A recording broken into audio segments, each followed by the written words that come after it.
watch for those fires. Explosions make fires too. Explosions make accidental fires too, and then oops, we don't know how that happened, and then you look into it. Katt Williams has entered the chat, and it looks like he has proof that the LA fires have something to do with Diddy and his ongoing criminal case. While it looks like the media may have moved on from the LA fires, the people whose lives and families have been changed forever are still asking questions, trying to figure out who or what started the fires. Naturally, people have started coming up with different theories, and while some of the theories are straight up insane, some others are enough to make you pause and ask questions, like the idea that some Hollywood celebrities conspired to start the fires to destroy evidence connecting them to the Diddy case. On top of that, people are saying Diddy might have given the order from behind bars, as leaked footage of him dropping some cryptic messages on a phone call started going viral. Katt thinks the whole thing looks sketchy, and he's on a mission to reveal the role Diddy played in the devastating fires. This morning, the firestorm officials had feared becoming a reality, with a third out-of-control wildfire exploding overnight in the Los Angeles area. At the end of the day, I mean, who's ready for something like this? Overnight, flames reaching the iconic Malibu neighborhood and its beachfront homes. In the coastal neighborhood Pacific Palisades, multiple homes completely engulfed in flames, with desperate residents rushing to get out.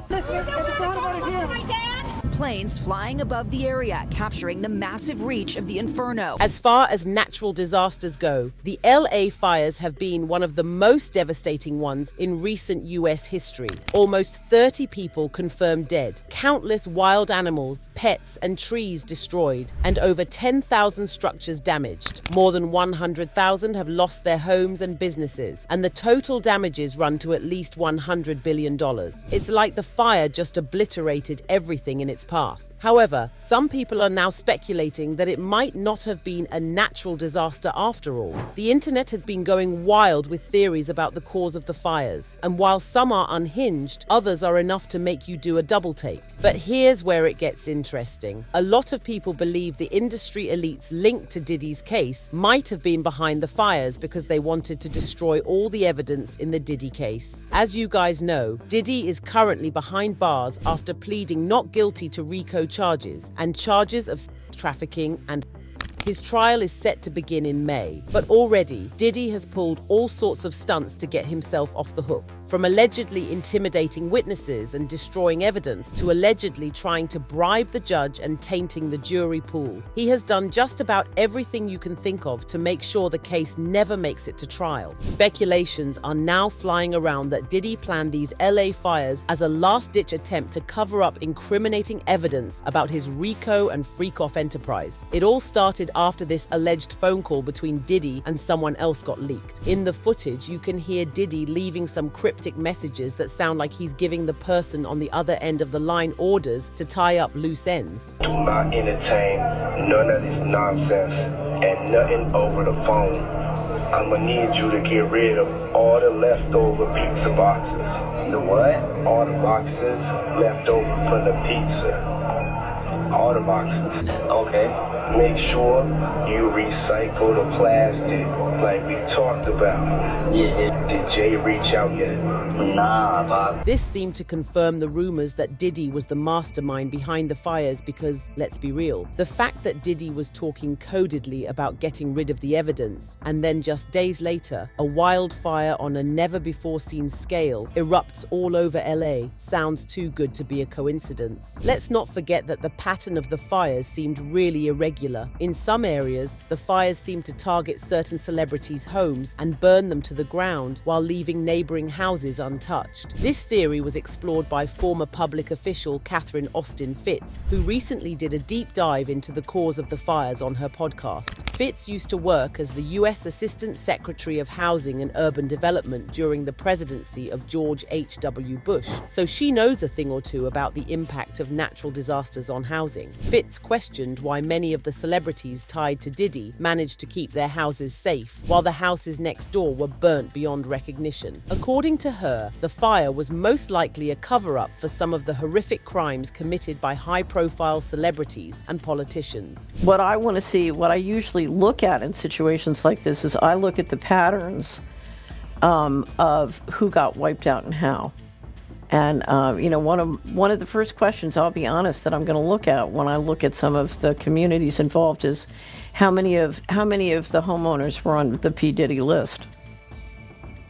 Yeah, I think that's on everyone's mind, to be honest. Let's be honest. This Diddy list that Fitz mentions has been a hot topic online since the raid of Diddy's homes back in May of 2024. And while it's never been confirmed, it's believed that the list includes high-profile celebrities like Jay-Z, Beyonce, Jennifer Lopez, Kevin Hart, Usher, Oprah, Ashton Kutcher, Ellen DeGeneres, and many others. These are the celebrities believed to be neck-deep in Diddy's freak-off operations, and it's believed that the list is much longer, with even B-list, C-list, and D-list celebrities involved. Fitz didn't stop there, though. She then cited an example of a cover-up on this scale, the infamous Franklin cover-up in 1988, when multiple prominent Nebraska politicians and business figures were accused of being involved in a PDF file ring on a massive scale. If they could cover it up then, they can definitely cover it up now. He's been a subscriber for many years, Polly, and for the first time in his life, he read the Franklin cover-up last week.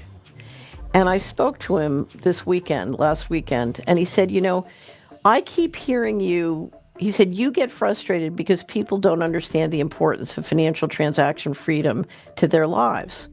And I hear you keep telling people who say, well, I don't have many assets, and if they take my assets, I don't care.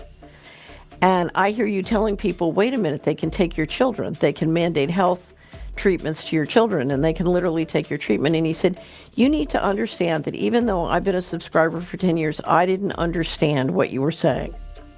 And he said, I don't think most people understand what you're saying. But I read the Franklin cover-up, which is one of the best, highly documented cases of a pedophilia ring in America. And he said, now I understand what you mean.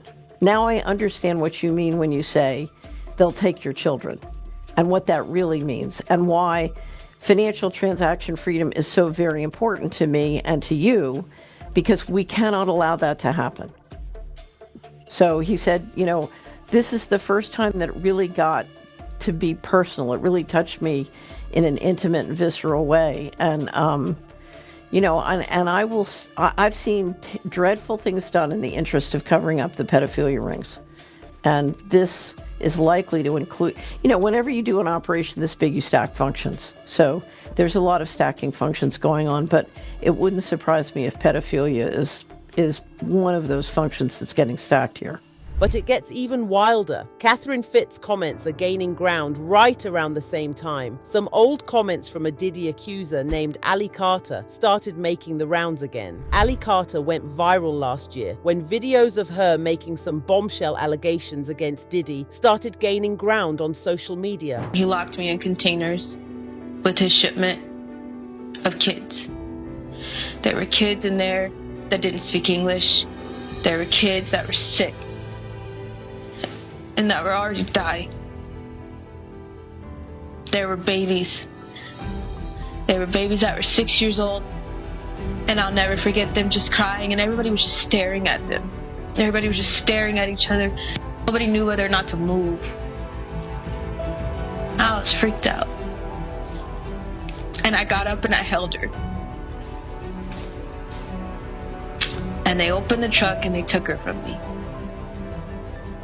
Because they said she was already sick. And they killed her.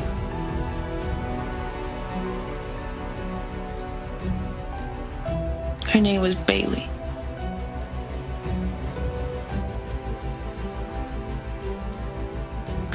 But I was a kid.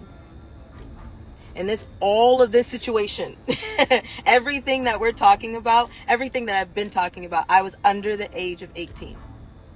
Let's start there. Okay? I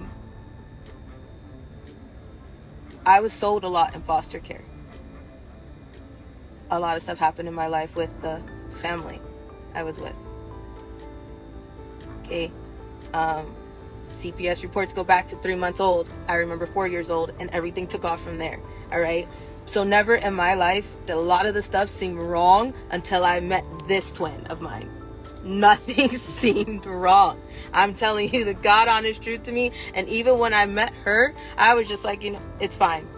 But get this, Ali also made some disturbing statements that seem to predict everything that's happening now. She warned followers on social media to keep their eyes and minds open and ask questions when the cover-ups start. There's ways that this is about to go. I think a lot of you guys are everybody's like, we're ready. We're ready until it's happening. And then everybody's like, well, I wasn't ready. Yeah. There's gonna be a lot of that. There's no other way to get ready. There's no other way to prepare. There's no protocol for what's about to happen. The world is going to crumble when they see this next arrest. In the meantime, there's going to be deaths, distractions, and fires to hide evidence. Watch for it, ask questions, demand answers. You know who's on those flight logs. You do. You know who should be arrested. You all do. You know that laptop from hell is real. You know that the black book is real. You know Ghislaine Maxwell's customers are who everybody is watching in the everyday news, including those. Ali explained that we would soon start seeing things like fires, explosions, and accidents happening out of nowhere. And she warned that these things would be used by politicians and Hollywood elites to hide their corrupt practices. Watch for those fires. Explosions make fires too. Explosions make accidental fires too, and then oops, we don't know how that happened, and then you look into it and you see that it's tied to something that's tied to something that's tied to something that's tied to trafficking, and then you realize, oh, it wasn't just an explosion. Recently, Ali has been on social media telling people not to be surprised by the LA fires because she did tell y'all that something like this would happen. She also shared her belief that there's nothing accidental about the fact that these fires started right around the time that Diddy's alleged accomplices are getting investigated. He's burning, is it? Because didn't I tell y'all that? Didn't I tell y'all there will be an accidental explosion? Accidental fire? And the next thing you know, celebrities' homes would be on fire. Things would be on fire. I pray for the people in its path, but I also pray that it exposes the things that it needs to expose. As you guys know, several of Diddy's close friends, like Jay-Z and Jennifer Lopez, have been dragged into lawsuits relating to Diddy. According to reports, the feds are reopening the infamous 1999 NYC club shooting, where J-Lo allegedly passed a firearm to Diddy during an altercation that led to several people being injured. Apparently, the feds are considering the fact that J-Lo didn't tell the full story of what happened that night. So, if she lied about that night, what else would she be lying about? As for Jay-Z, he was outrightly named in a lawsuit involving Diddy allegedly S.A.ing a 13-year-old girl at an after-party for the 2000 VMAs. As you probably already know, a lawsuit had been filed against Jay-Z, aka Sean Carter, by an unnamed woman alleging that Jay-Z had committed several acts of violence, etc., S.A., against her when she wasn't of age. The court had provisionally allowed the plaintiff to continue with the lawsuit without revealing her name, and then today again issued an order with respect to the anonymity issue and some other issues which are a doozy. This order is several pages long, so forgive me for when I read from it.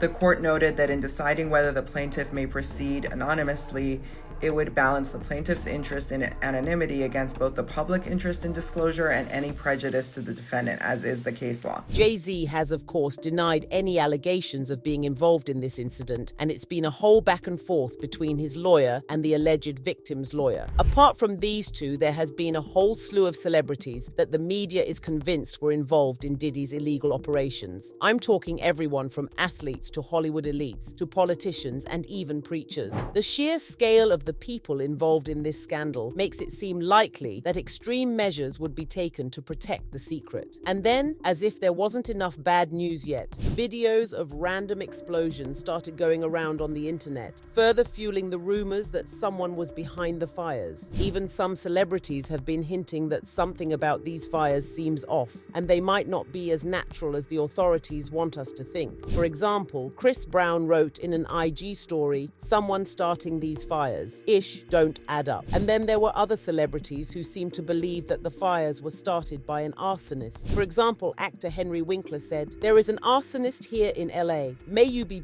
until you're unrecognizable, the pain you have caused. Meanwhile, Peter Murgatroyd from Dancing with the Stars shared a screenshot of this tweet someone made, where they said, "There are at least 5 men going around in ski masks, starting fires in Los Angeles and Southern California. Keep an eye out." And then there's podcaster and neuroscientist Andrew Huberman, who shared a post showing a bunch of people standing suspiciously close to what looked like a freshly started fire in the Santa Monica area. Huberman captioned the post, "People are lighting fires in otherwise non-burning areas of LA. Saw this happen firsthand at 302 Pico in Santa Monica. Called it in and the fire department and police responded. Stay safe and call in any activity ASAP. We don't need more flames out here." Now, the idea that people are going around setting fires to areas that weren't originally affected by the fire has convinced a lot of people that there really is something else going on. At first, it may seem like a strange idea, but there are many reasons why this theory is gaining ground. For one, people have noticed that there is something familiar about the way the fires have been behaving. The reason folks believe this is that there is something eerily similar about these fires and the 2018 Malibu fire, where the homes of certain well-known celebrities were razed to the ground while others beside them were untouched. And you know what else these two fires had in common? They started right around the time that major Hollywood scandals were in the headlines, with several celebrities being linked to them. In 2018, it was the Harvey Weinstein case that was in the spotlight, and now it's the Diddy case. Enter Katt Williams. See, Katt has always been of the opinion that there's much more to Diddy's freak-off ring than what the feds have led us to believe. He was one of the first people to reveal that the baby oil found in Diddy's houses wasn't just baby oil, that it was laced with things that made victims paralyzed, so they couldn't resist whatever Diddy and his friends wanted to do to them.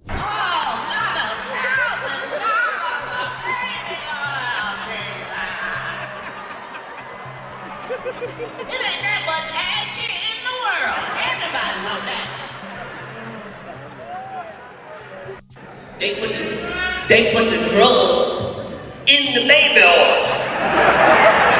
You thinking you getting a massage, bitch? You can't even get up.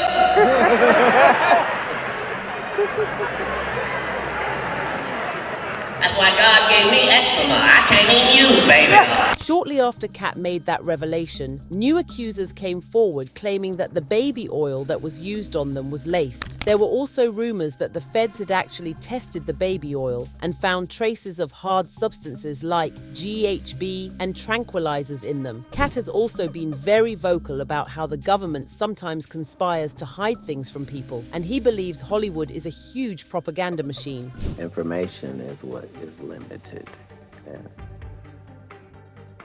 Whole industries can be built upon your ability to know how certain things are going to hit certain people. And this was before we called things promotion and marketing. You know what I mean? That's Hollywood is not really there to entertain you. Like, that's great that that happens, but propaganda is something that is important to all civilizations. According to Katt, many high-profile politicians are also involved in the Diddy scandal, and they'll do anything to keep their secrets buried, even if it involves burning LA to the ground. But do you guys think Katt is onto something here? Or do you believe it's all a bunch of conspiracies made up by people who have nothing better to do with their time? Let us know in the comments below, and stick around if you want more videos like this.